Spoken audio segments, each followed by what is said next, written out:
All right, welcome to the deep dive. You've brought us a stack of MSRA revision notes, and today we're diving deep into one specific complex topic, epilepsy. That's right. Our mission is simple: take this dense material and distill it into the absolute most important high-yield insights that will stick for your revision. We're going to navigate these notes together, pulling out the key facts and surprising details about epilepsy directly from the source material you've shared. Exactly. Think of this as us cutting through the noise.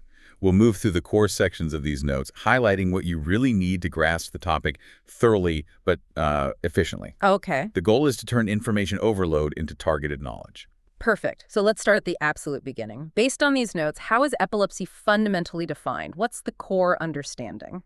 So the notes define epilepsy as a chronic neurological disorder. Okay. And the defining characteristic isn't just having a seizure, but having recurrent seizures. Okay, recurrent seizures. And what's actually going on in the brain during one of these events, like physiologically? At a fundamental level, it's caused by abnormal brain electrical activity. This disrupts the normal function of neurons, Right. leading to sudden electrical surges and what's called hypersynchronization. Hypersynchronization. Mhm. So like the brain's electrical system is short-circuiting or sending out chaotic signals. That's a decent analogy, yes. And how that actually manifests, the symptoms, depends entirely on which parts of the brain are involved. Ah, okay. So you get changes in behavior, sensation, movement, or even consciousness. And you mentioned recurrent seizures. The notes specify a threshold for diagnosis, right? It's not just a one-off event. That's a really critical point for diagnosis. The notes are clear. A diagnosis typically requires 2 or more unprovoked seizures, and they need to be separated by at least 24 hours. Okay, unprovoked. What does that specifically mean in this context? Yeah, that word unprovoked is key. Mhm. It means the seizures aren't triggered by some temporary reversible cause, like a really high fever, or maybe a severe electrolyte imbalance, or alcohol withdrawal, for instance. Those are provoked seizures. Got it. And the notes also mention there are loads of different types. Oh, definitely. There's a huge range of subcategories and specific epilepsy syndromes, which, adds to the complexity. I noticed the notes specifically mention diagnosis in adults, particularly those with learning disabilities. Is there a unique challenge there? Yes, what's really highlighted in the notes is that diagnosis can be particularly challenging in these groups. Why is that? Well, it takes really careful assessment to distinguish seizures from maybe other behaviors, especially in individuals with learning disabilities. Right. Plus, you have to consider how the anti-epileptic medications themselves might affect cognition and behavior. It's complex. And there's a risk assessment piece, too. Yes, the notes stressed that a full risk assessment for safety and independent living is also a key part of the picture in adults. So it's complicated right from the start. That leads us nicely into how these different seizure types are classified. The notes mention recent changes in the classification system. What's the new approach based on? Okay, so the newer system really focuses on 3 main things. First, where the seizures start in the brain, their origin. Okay, origin. Second, the person's level of awareness during the seizure. Awareness. And third, the other key features of the seizure, like whether it involves motor activity or not. Okay, let's unpack the origin piece first. You've got focal seizures. Right, focal seizures. The key insight here is they originate in one specific area, usually on one side of the brain. And these used to be called something else. Yeah, these were what used to be called partial seizures. Okay, partial is now focal. And the awareness levels fit into this focal category. Exactly. Focal seizures are further described by awareness. You have focal aware. Which means? Consciousness is retained. That's the old simple partial. Then focal impaired awareness, where consciousness is affected, the old complex partial. Right. And sometimes awareness unknown, if it just can't be determined from the description. What kind of specific features would you see with a focal seizure? What does that look like? Well, the notes give examples of both motor features like rhythmic jerking or stiffening that might spread, the classic Jacksonian march, Oh, yes. and non-motor features. These can be really varied sensory changes, strange emotional feelings, odd thoughts like déjà vu or jamais vu, Oh, interesting. or even an aura. An aura itself is essentially a focal aware seizure, often a warning sign before a bigger seizure. Got it. Then generalized seizures are different in how they start. Fundamentally different, yes. Generalized seizures involve networks on both sides of the brain, right from the very beginning. Both sides at once. Yeah. And because they involve both hemispheres so rapidly, there's usually an immediate loss of consciousness. And these have their own subtypes, too, based on features. Yes, exactly. Classified by their features. You have motor generalized seizures, the most well-known probably being the tonic-clonic. Hey, grand mal. That's the one. And non-motor generalized seizures, like absent seizures. The T-mal. Right, the old petit mal. The notes also list other specific types like tonic seizures, just sudden stiffness, clonic seizures, rhythmic jerking, typical absence, those staring spells, and atonic seizures, a sudden loss of muscle tone causing a drop attack. And if the origin isn't clear from the description or initial tests? That's when it's classified as an unknown onset seizure. Makes sense, right? Yeah, logical. Finally, the notes mention focal to bilateral seizures. Yes, these are seizures that begin on one side, so they start focally, Okay. but then they spread to involve both hemispheres. They were previously referred to as secondary generalized seizures. So astering this classification system is really high yield Yeah. because it directly impacts management decisions. Absolutely. What's crucial here, and the notes really emphasize this, is that correctly classifying the seizure type is one of the most important first steps. It directly guides which investigations are needed and, critically, which anti-epileptic medications are likely to be most appropriate and effective. That makes complete sense. So why does someone actually develop epilepsy? What are the underlying causes and risk factors highlighted in the notes? Well, the notes list a whole range of potential causes. There can be genetic factors involving specific gene mutations or maybe inherited conditions. Okay. Brain injury or trauma is a big one. That could be from significant head injuries, strokes, or even past brain infections like meningitis or encephalitis. Right, makes sense. Developmental disorders like autism spectrum disorder or neurofibromatosis are also associated with higher risk. Then there are prenatal factors, things like maternal substance use during pregnancy or maybe a brain injury happening before birth. And sometimes we just don't know. Exactly. In many cases, maybe even most, the cause is idiopathic, which just means currently unknown. You mentioned adults earlier. Are there causes that are particularly common in the adult population, according to the notes? Yes, the source goes into a bit more detail on adult causes. While it's still often idiopathic, epilepsy starting at adulthood is frequently linked to acquired issues. Cerebrovascular disease, so things like strokes or brain hemorrhages, is a major cause, especially in older adults. Okay. Significant head injury is another clear risk factor, particularly if it involved, say, prolonged loss of consciousness or post-traumatic amnesia. Right. Past infections like meningitis or encephalitis can leave scar tissue that might trigger seizures later on. Neurodegenerative diseases like Alzheimer's have a known link. Certain autoimmune diseases can cause it, brain tumors, obviously. And sometimes underlying genetic issues that weren't apparent earlier can manifest with seizures in adulthood. And I was interested to see certain drugs and alcohol listed as triggers or even causes in the notes. Yes, that's a key point they include. Certain prescription drugs like phenothiazines, isoniazid, some antidepressants can lower the seizure threshold. And drug withdrawal is also a significant risk. And alcohol. Similarly, alcohol misuse, both during withdrawal and also with heavy binge drinking, is listed as a potential cause or trigger for seizures. Wow. And let's not forget metabolic disorders. Things like severe kidney failure, very low blood sugar, hypoglycemia, or significant electrolyte imbalances can certainly induce seizures and potentially lead to epilepsy if the underlying issue persists. So summing up the key risk factors based on this material, what are the main takeaways? Okay, the notes really emphasize a family history of epilepsy, having had prior brain injuries or trauma, the presence of existing neurological or developmental conditions, certain prenatal exposures, and significantly, age. Age, how so? The risk is highest in very young children, then it dips, and that it increases again quite dramatically after the age of 60. Interesting pattern. Let's get a little more technical if we can. What's the biological how behind seizures, the pathophysiology? Right. At the core, as the notes describe it, it's all about those abnormal brain electrical discharges. We mentioned that earlier. Yeah. These discharges disrupt the normal function of neurons and cause the clinical seizure symptoms you see. Are the specific mechanisms mentioned in the notes, like what goes wrong electrically? Yes, the source lists potential underlying mechanisms. These can include things like neurotransmitter imbalances, maybe not enough inhibitory signals or too many excitatory ones. Okay. Changes in the way ion channels function in the neuron membranes, affecting how easily they fire, or underlying brain structural abnormalities that disrupt normal circuitry. Right. Essentially, these issues create an environment where neurons are either too excitable or not inhibited enough, leading to those sudden synchronized electrical surges we discussed earlier. So it's a problem with the communication and electrical stability of brain cells. Got it.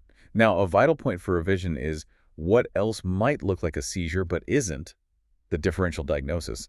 This seems crucial. Absolutely. This raises a crucial clinical question. The notes list several conditions commonly mistaken for epilepsy. Syncope or fainting is a big one. Fainting. How do you tell the difference usually? Well, syncope is usually a temporary loss of consciousness due to reduced blood flow to the brain. Recovery is often quicker than after a seizure, and things like tongue biting or prolonged confusion are less common. Makes sense. What else could fool you? Psychogenic non-epileptic seizures, or PNES. These are really important to distinguish. Why? What are they? The key distinction here is they look like seizures, but they have a psychological or psychiatric origin, not that abnormal electrical brain activity. The presentation can sometimes be different too, maybe with more variable movements or eyes closed tightly. Hecky. Anything else? Yeah. Certain sleep disorders, like narcolepsy or specific types of movement disorders that happen during sleep, can sometimes mimic seizures. Even some types of migraines, especially those with prominent auras, might initially be confused with a focal seizure. Right, the visual or sensory stuff. Exactly. And similar to the causes, can temporary blood flow issues or metabolic problems also be on the differential list? Things that aren't chronic epilepsy. Absolutely. Transient ischemic attacks, TIAs, or mini strokes, they can cause temporary neurological symptoms like weakness or numbness that might look like focal seizures. Oh. And yes, acute metabolic disturbances, severe hypoglycemia, electrolyte imbalances, intoxication. These can definitely cause seizure-like events that need to be ruled out before you diagnose epilepsy. So a major takeaway here is that diagnosis isn't just confirming seizures, it's rigorously ruling out all these other possibilities. That sounds like a lot of work. Precisely. That differential diagnosis is absolutely vital for getting the right answer for the patient and the right treatment. Let's look at the numbers then. How common is epilepsy? The epidemiology section in the notes. Okay, the notes provide key figures. In the UK, the estimated prevalence is about 0.6%. So roughly. That affects around 600,000 people. It hits all age groups, but as we said, diagnosis is most common in childhood and then again in older adults over 60. And specifically looking at adults, what do the notes say there? For adults, the prevalence of active epilepsy, meaning ongoing seizures or need for treatment, is roughly 5 to 10 cases per 1,000 people. But here's a striking point from the notes.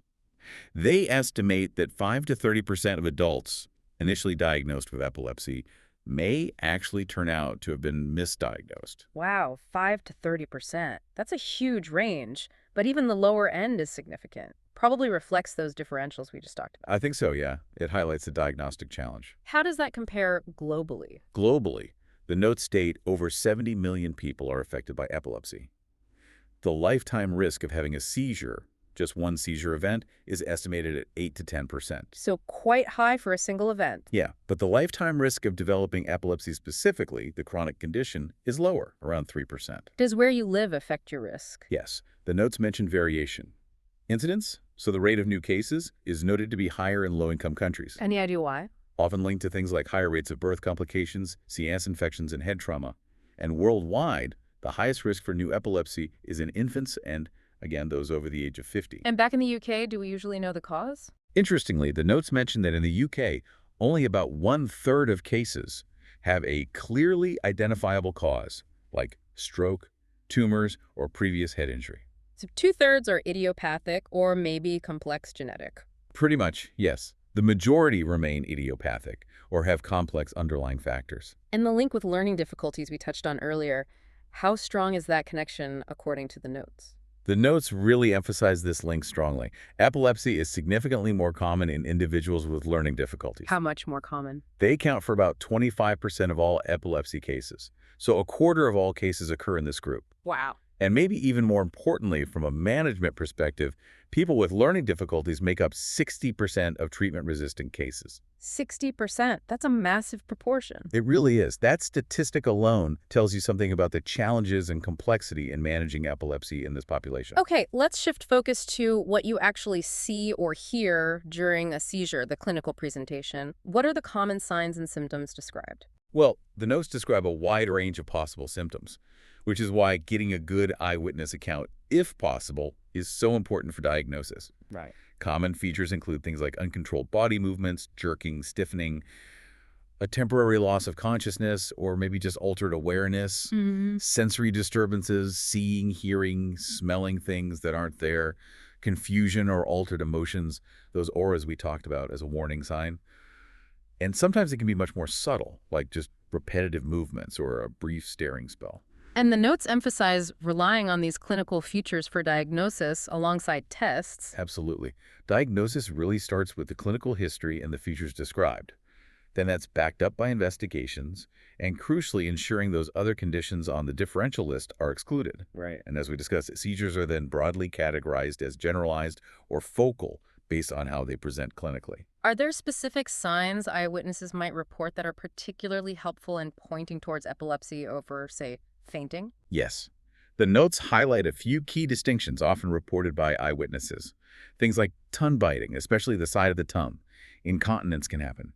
And importantly, the symptoms that occur after the seizure, the post-ictal phase. The recovery period. Exactly. This can include prolonged confusion, headache, muscle aches, or just deep exhaustion.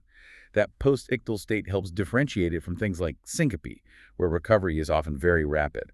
And the physical exam in someone with epilepsy, what might you find? Often, actually, the physical exam between seizures is completely normal. Okay. However, the notes mention it's important to check for any neurological or cerebrovascular signs that might hint at an underlying cause, like evidence of a past stroke or a tumor. Anything else? Sometimes specific skin findings can also be a clue.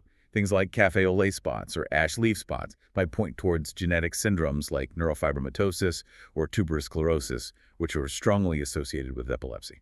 So we have the clinical picture, the story. How do we then confirm the diagnosis and investigate further? What tests are key? Okay, the notes list the primary investigative tools. The real workhorse is the electroencephalogram, or EEG. The brainwave test. Exactly. This records the brain's electrical activity through electrodes on the scalp.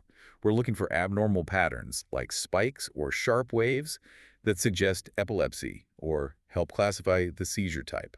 And what about looking at the brain structure itself? That's where brain imaging comes in. Usually an MRI scan is preferred, but CT scans are sometimes used too. And what are they looking for?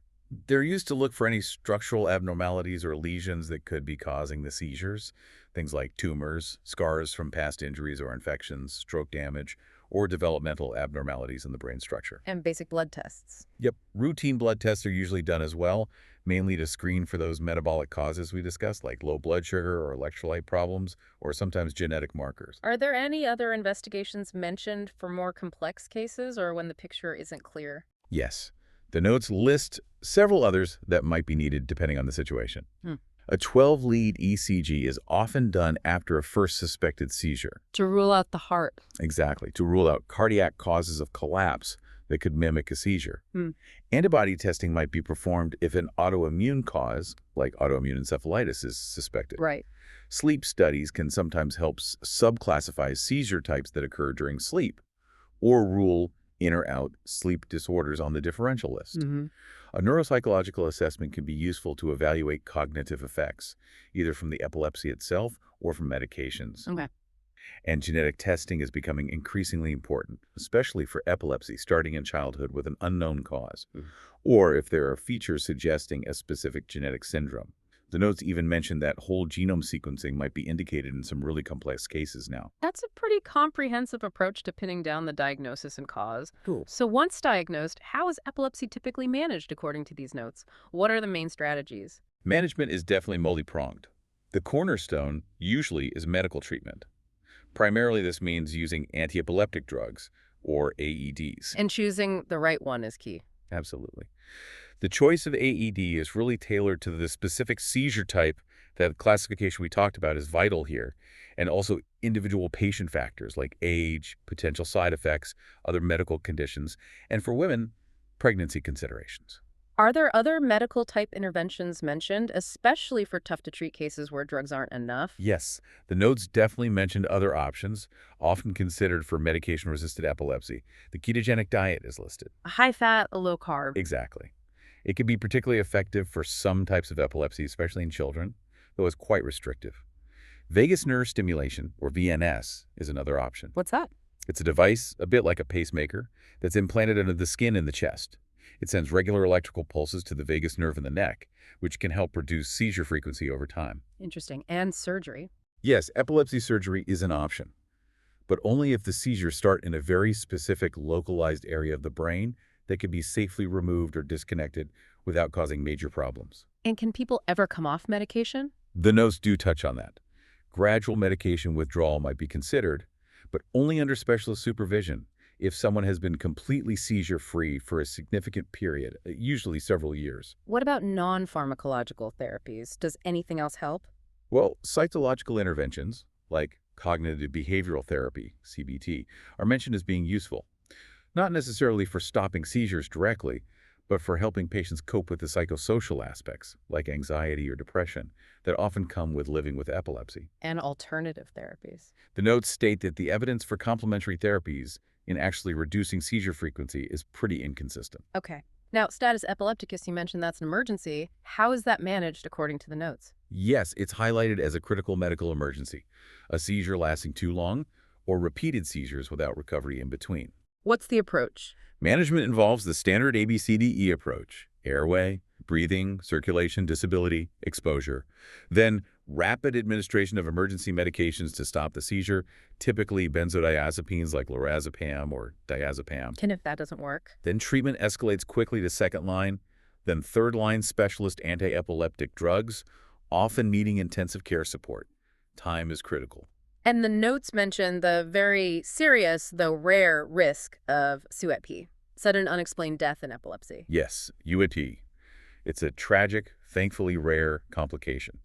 The notes stress that education for patients and families about the risk factors for SUEP, like uncontrolled seizures, especially tonic-clonic ones, and seizures at night, is crucial. And the main way to reduce risk? Optimizing seizure control as much as possible is the key measure to try and minimize this risk.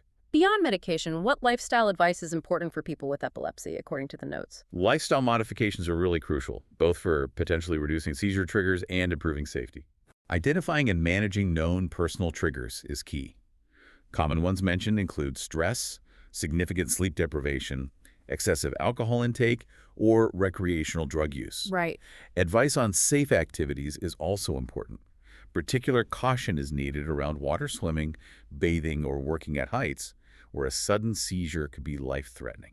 And driving, that must be a big one. Absolutely critical. The notes mention the legal requirement to inform the DVLA, or Equivalent Licensing Authority, about an epilepsy diagnosis. There are specific regulations about driving after a seizure, which depend on the type of seizure and how long someone has been seizure-free. So getting that advice is vital. What about psychosocial support? That's highlighted as a vital piece of the puzzle. Patient education for both the person with epilepsy and their family is essential. Understanding their condition, triggers, medications, first aid, and safety is empowering. Counseling can help address the significant emotional and psychological burden, the anxiety, depression, stigma we mentioned earlier. And specialist nurses. Yes, epilepsy specialist nurses, or ESNs, are mentioned as key figures. They provide information, support, help manage medication side effects, and coordinate care. A really valuable resource. When is it time to involve higher-level specialist care, like tertiary centers? Referral to tertiary services is generally indicated for complex or refractory epilepsy cases that are really difficult to treat and haven't responded well to standard medications. What else? Also in situations with ongoing diagnostic uncertainty or when initial treatment approaches have failed. These specialized centers have access to more advanced investigations and treatments. Like VNS and... Exactly. Advanced treatments like VNS and deep brain stimulation, DBS, and other neurostimulation technique might be considered in these centers, often when epilepsy surgery isn't a suitable option for drug-resistant seizures. The ketogenic diet and epilepsy surgery assessments and management are also typically handled by these tertiary services for drug-resistant cases. Okay, let's talk high-yield details now. The specific medication recommendations listed in the notes for different seizure types. This is prime revision fodder. Absolutely. This is key stuff to know. For generalized tonic-clonic seizures, the classic convulsive seizure, Yes. the first-line drug listed is sodium valproate. Okay, valproate first. What if that doesn't work or isn't suitable? Second-line options given are lamotrigine or carbamazepine. Got it. How about absent seizures, the staring spells, petit mal? For absent seizures, the first-line choices listed are sodium valproate or ethosuximide. Okay, two options there. And the notes specifically add that valproate is particularly useful if the person also has generalized tonic-clonic seizures as part of their primary generalized epilepsy, because it covers both. Ethosuximide only covers absence. Ah, useful distinction. And myoclonic seizures, the brief muscle jerks. For myoclonic seizures, it's sodium valproate again as first line. Valproate seems to come up a lot for generalized types. It does. It's broad spectrum. Yeah. Second-line options mentioned for myoclonic are clonazepam or lamotrigine. Right. Finally, for focal seizures, those starting in one area. For focal seizures, with or without becoming bilateral, the recommended first-line drugs are carbamazepine or lamotrigine. Carbamazepine or lamotrigine first, second line. The second-line options listed include levetiracetam, oxcarbazepine, or sodium valproate. Okay, that specific breakdown is incredibly helpful for targeted revision.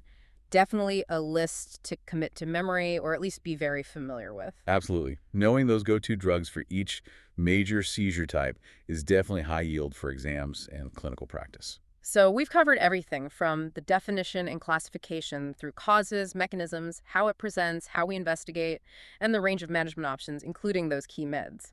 What about the long-term picture, the prognosis and potential complications? What do the notes say? Okay, the prognosis for epilepsy, as the notes state, varies significantly.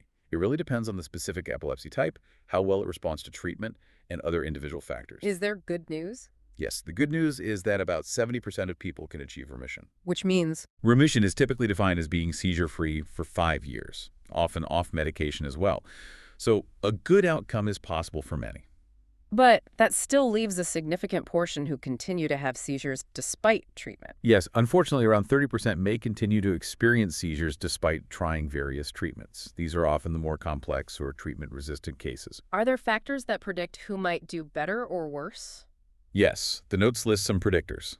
Factors suggesting a better chance of remission include having fewer seizures early on, particularly in the first 6 months after diagnosis, and having a positive response to the initial medication tried. And factors pointing to a poorer prognosis. Things like having multiple different seizure types, seizures that tend to cluster together, having abnormal neurological exam findings, underlying structural brain issues, and, importantly, the presence of coexisting learning difficulties. Ah, that link again. Yes. And sadly, the notes do also highlight an overall increased risk of premature death in adults with epilepsy compared to the general population. That's sobering.